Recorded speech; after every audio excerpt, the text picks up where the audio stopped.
Third class coin को launch करने के बाद उसमें इन्वेस्टमेंट करवाना।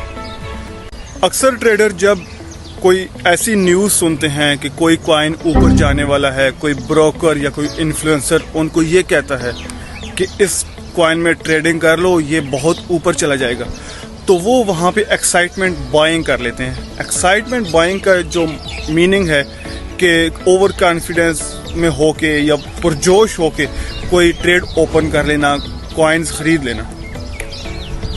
अगर आप कभी भी किसी जगह पे भी किसी कॉइन में भी ट्रेडिंग कर रहे हैं, अपनी इन्वेस्टमेंट कर रहे हैं, तो बहुत ज़रूरी है उस कॉइन के बारे में, उस शेयर के बारे में आपके पास नॉलेज हो।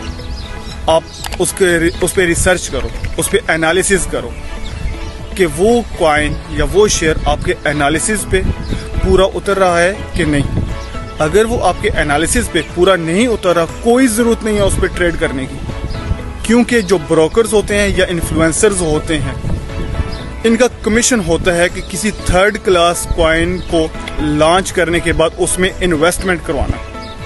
तो सबसे पहले ज़रूरी है कि आप उस कॉइन का, उस शेयर का एनालिसिस करें, उस पर रिसर्च करें, और आपके पास रिसर्च करने का, कॉइन को एनालिसिस करने का इल्म होना ज़रूरी है। इसके लिए जब भी अगर आपका प्लान बने कि फाइनेंशियल मार्केट्स में जाके मैं ट्रेडिंग करूं या इन्वेस्टमेंट करूं, तो उससे पहले आपके पास एटलीस्ट बेसिक नॉलेज होना ज़रूरी है। बेसिक नॉलेज में आप उसका एनालिसिस सीखो, उस कॉइन की एंट्री कहाँ पे करनी है, किसी भी कॉइन में एंट्री कहाँ पे करनी है, एग्जिट्स कहाँ पे करने हैं, रिस्क मैनेज कहाँ पे करने हैं, स्टॉप लॉसेस कैसे लगाने हैं, कहाँ पे लगाने हैं, उसके साथ आपने प्रॉफिट्स कैसे निकालने हैं। ये चीज़ें सीखना बहुत ज़रूरी है। ये बहुत